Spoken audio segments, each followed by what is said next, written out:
രാവിലെ കുറച്ച് മഞ്ഞളുണ്ടായിരുന്നു, അത് കഴുകി വൃത്തിയാക്കി മണ്ണൊക്കെ കളഞ്ഞ് അതിൻ്റെ വെപ്പും പൂടയൊക്കെ പറിച്ച് വൃത്തിയാക്കി കഴുകി വെച്ചു.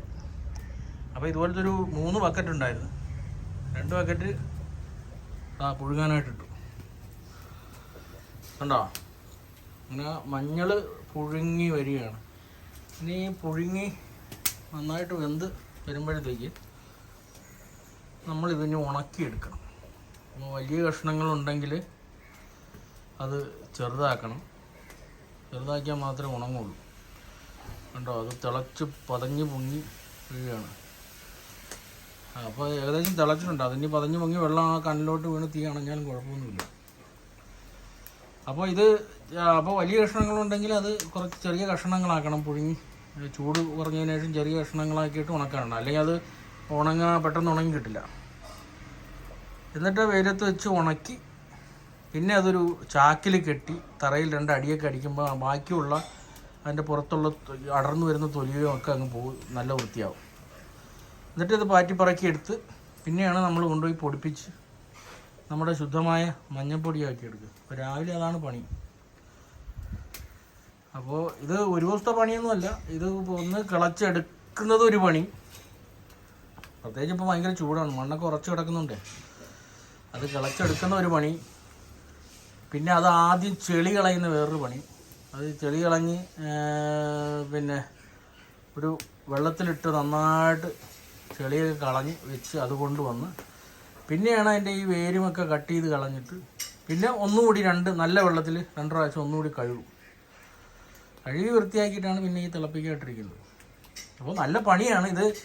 നമ്മൾ ഈ പച്ച മഞ്ഞൾ ഇങ്ങനെ വൃത്തിയാക്കി ഇങ്ങനെ കൊടുത്താൽ തന്നെ ഇപ്പോൾ മാർക്കറ്റിൽ 10-15 രൂപ കണ്ടേ കിലോയ്ക്കുള്ളൂ എന്ന് പറയും. അത് ഭയങ്കര നഷ്ടമാണ്. നമുക്ക് കൃഷി ചെയ്യുന്ന പൈസ പോലും കിട്ടില്ല, ആ കിളച്ചെടുക്കുന്ന പൈസ പോലും കിട്ടില്ല. പിന്നെ അപ്പോൾ ഇങ്ങനെ പുഴുങ്ങിയെടുത്ത് മഞ്ഞപ്പൊടിയായിട്ട് കൊടുക്കാമെന്ന് പറഞ്ഞാലും നമ്മളെവിടെയെങ്കിലും ചെന്ന് നല്ല നാടൻ മഞ്ഞൾ പൊടി മേടിക്കണമെന്നുണ്ടെങ്കിൽ 10-400 രൂപ കൊടുക്കണം. പക്ഷെ നമ്മൾ വിറ്റ് കഴിഞ്ഞാൽ 200 രൂപ 250 രൂപയ്ക്ക് കിട്ടുകയുള്ളൂ. അതുകൊണ്ടായിരിക്കാം പലരും ഈ കൃഷിക്കൊന്നും മുതിരാത്തത്. അല്ലെങ്കിൽ നമുക്ക് ബൾക്കായിട്ട് വേണം ആർക്കെങ്കിലും ഏതെങ്കിലും കമ്പനിക്കൊക്കെ കൊടുക്കണം, എന്നാലും നഷ്ടമാണ്. അപ്പോൾ നമ്മുടെ സ്വന്തം ആവശ്യത്തിനും അത്യാവശ്യം ചില ആവശ്യക്കാർക്കും വേണ്ടി മാത്രമാണ് ഇപ്പോൾ ചെയ്യുന്നത്. അപ്പോൾ ഇനിയിപ്പോൾ അടുത്ത കൊല്ലം തൊട്ട് സ്വന്തം ആവശ്യത്തിന് മാത്രം ആക്കിയാലോ എന്ന് വിചാരിക്കണം. കാര്യം സ്വന്തം ആവശ്യത്തിന് നല്ല മഞ്ഞപ്പൊടി നമുക്ക് ഉപയോഗിക്കാമല്ലോ. അപ്പോൾ ഞാൻ ഈ വീഡിയോ എടുത്ത കാര്യം എന്ന് പറഞ്ഞാലേ, ഇതൊന്നും പറഞ്ഞാൽ ആർക്കും മനസ്സിലാവില്ല. ഈ കൃഷിക്കാർ കൃഷി നഷ്ടമാണ് അതിനുള്ള പൈസ കിട്ടുന്നില്ല എന്നൊക്കെ പറയുമ്പോഴത്തേക്ക് അതെന്താ അങ്ങനെ എന്നൊക്കെ ഉള്ള ചിന്താഗതി വരുന്നതുകൊണ്ടാണ്. ഇപ്പോൾ ഈ ഓരോ കൃഷിക്കും ഇതിൻ്റേതായ ഓരോ പ്രശ്നങ്ങളുണ്ട്. അതുകൊണ്ടായിരിക്കാം എല്ലാവരും ഈ കൃഷിയിൽ നിന്നൊക്കെ പുറത്തോട്ട് പോകുന്നതെന്ന് തോന്നുന്നു. ഇതുണ്ടോ, അവിടെ ഒരു ഇലിമ്പിക്ക വയ്ക്കുന്നുണ്ടോ? ഇലിമ്പിക്ക നിറച്ചുണ്ട്. ഇലിമ്പിക്ക നമ്മൾ പുളിഞ്ചിക്കാന്ന് പറയും ഇവിടെ. പുളിഞ്ചിക്ക നിറച്ചുണ്ടായിരുന്നു, മൊത്തം തറയിൽ പോയി. പിന്നെ കുറച്ച് പറിച്ച് സ്കൂളിൽ കൊടുത്തു. സ്കൂളിൽ നമ്മുടെ ഉച്ചഭക്ഷണം ഉണ്ടല്ലോ പിള്ളേർക്ക്, അതിൻ്റെ കൂടെ അച്ചാറിട്ട് കൊടുക്കും അതിന് വേണ്ടിയിട്ട്. അങ്ങനെ ഞാനൊരു വലിയ കവർ നിറച്ച് പറിച്ചുകൊണ്ട് കൊടുത്തു. ഇനിയും ഒരുപാട് നിൽക്കുകയാണ്. അപ്പോൾ ഏതെങ്കിലും ആവശ്യക്കാരുണ്ടെങ്കിൽ വന്ന് പറിച്ചുകൊണ്ട് പോകണം കേട്ടോ. ഇത് മാവത്തണ പൂത്തില്ല. ഇതറിയാം, ഇതാണ് ബുഷ് ഓറഞ്ച് എന്ന് പറയും. ബുഷ് ഓറഞ്ചാണ്, പക്ഷേ ചെറിയ ഓറഞ്ച് ആയിരിക്കും. നമുക്ക് അല്ലാതെ കഴിക്കാൻ പറ്റില്ല, ഭയങ്കരമായ പുളിപ്പാണ്. നമുക്ക് നാരങ്ങയ്ക്ക് പകരമായിട്ട് പിഴിഞ്ഞ് കുടിക്കാം. അപ്പോൾ നാരങ്ങയുടെ രുചിക്ക് പകരം നല്ല ഓറഞ്ചിൻ്റെ ഒരു ഫ്ലേവർ കിട്ടും. കണ്ടോ, അതിൻ്റെ ചെറിയ കായ്ക്കുന്നുണ്ടോ? അപ്പോൾ സീസൺ കഴിഞ്ഞതേ ഉള്ളൂ, ഇനി പുതിയത് പിടിച്ച് വരണം പൂത്ത്. ഇതിൻ്റെ പൂവെന്ന് പറയുന്നത് നമ്മുടെ ഈ മുല്ലപ്പൂവില്ലേ, മുല്ലപ്പൂവിൻ്റെ അതേ കണക്ക് ഇരിക്കും. ഇത് നമ്മുടെ ആപ്പിൾ ജാമ്പയാണ്. പക്ഷേ ഇതിപ്പോൾ നട്ടിട്ട് 10 വർഷത്തോളമായി, ഇതുവരെ കായ്ച്ചിട്ടില്ല കേട്ടോ. അപ്പോൾ അത് കായ്ക്കാൻ എന്തെങ്കിലും അത്ഭുത വിദ്യ ഉണ്ടെങ്കിൽ ആരെങ്കിലും പറഞ്ഞു തരണോ? പിന്നെ ഏതാണ്ട് ഇത് കൃഷി ഓഫീസിൽ ചോദിച്ചപ്പോൾ ഇതിന് സാധാരണമായി വരുന്ന ഒരു അസുഖമാണെന്ന് പറയുന്നു. അതൊരു അസുഖമല്ല, അതിൻ്റെ ഇലകളിൽ എങ്ങനെ വരാറുണ്ട്. പിന്നെ അതുകൊണ്ട് അവിടെ ഒരു പ്ലാവ് നിൽക്കുന്നുണ്ട്, അത് 2 പ്രാവശ്യം കാച്ചു. അപ്പോൾ ഈ ലൈൻ കമ്പി അടുത്ത് പോകുന്നതുകൊണ്ട് മുകളിലോട്ട് പോകുമ്പോൾ കട്ട് ചെയ്ത് കൊടുക്കും. അപ്പോൾ അതിങ്ങനെ പടർന്ന് കിടക്കും. കട്ട് ചെയ്യുന്നതുകൊണ്ടാണോ എന്നറിയില്ല, ഇത്തവണ ഇതുവരെ കളയൊന്നും വന്നിട്ടില്ല. പിന്നെ കുറച്ച് ചെടികളാണുള്ളത്. ഇത് കിണറാണ്. പിന്നെ നമ്മളൊരു മഴക്കുഴി വെച്ചിട്ടുണ്ട്. മഴക്കുഴി ഇതുണ്ടോ, ഇവിടെ കണ്ട് ഈ ബിൽഡിങ്ങിൻ്റെ മുകളിൽ നിന്ന് വരുന്ന വെള്ളം, പിന്നെ നമ്മുടെ വീട്ടിൻ്റെ മുകളിൽ നിന്ന് വരുന്ന വെള്ളമെല്ലാം ഇതിനകത്തോട്ട് വരും.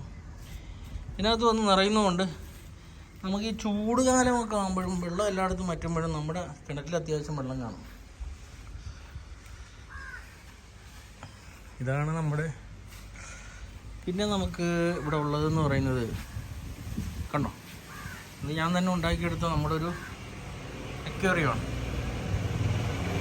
അപ്പോൾ ഈ വെളിയിലായതുകൊണ്ട് ഈ സൺലൈറ്റ് ഡയറക്റ്റ് ആവുന്നതുകൊണ്ടാണെന്ന് തോന്നുന്നു പെട്ടെന്ന് തന്നെ വെള്ളം ഒരു പച്ച കളറാവും. അതാണ് അങ്ങനെ ബ്ലാക്ക് കളറിൽ നിൽക്കുന്നത്. പക്ഷേ നമ്മൾ രാത്രി ലൈറ്റ് ഇടുമ്പോഴത്തേക്ക് മീനുകളെല്ലാം വൃത്തിയായിട്ട് കാണാൻ പറ്റും. പിന്നെ ഞാൻ ഈ പ്ലാവ് പറഞ്ഞു, അതിനെന്തെങ്കിലുമൊക്കെ വേറെ എന്തെങ്കിലും ചെയ്താൽ ഒരുപാട് കായ്ക്കും എന്നുള്ളതൊക്കെ പറയും. 2-3 വട്ടം കായ്ച്ചതാണ്, വലിയ ചക്കയാണ്. ഇതിപ്പോൾ ഇവിടെ നമ്മുടെ എല്ലാം സർവ്വസാധാരണമായിട്ട് കാണുന്നൊരു വയലറ്റ് പൂവാണ്. നല്ല രസമാണ്, എല്ലാ വീടുകളിലും ഉണ്ട്.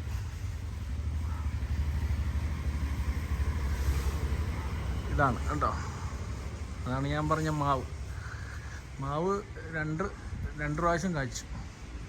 ഇത്തവണ ഇതുവരെ പൂവൊന്നും വന്നില്ല. എല്ലായിടത്തും പൂവൊക്കെ വന്നിട്ടുണ്ട്, പക്ഷെ ഇവിടെ പൂ വന്നിട്ടില്ല. ഇതൊക്കെയാണ് ഇന്നത്തെ കാഴ്ചകൾ. അപ്പോൾ നാളെ എന്തെങ്കിലും പുതിയ കാഴ്ചകളുമായിട്ട് നമുക്ക് വീണ്ടും കണ്ടുമുട്ടാം.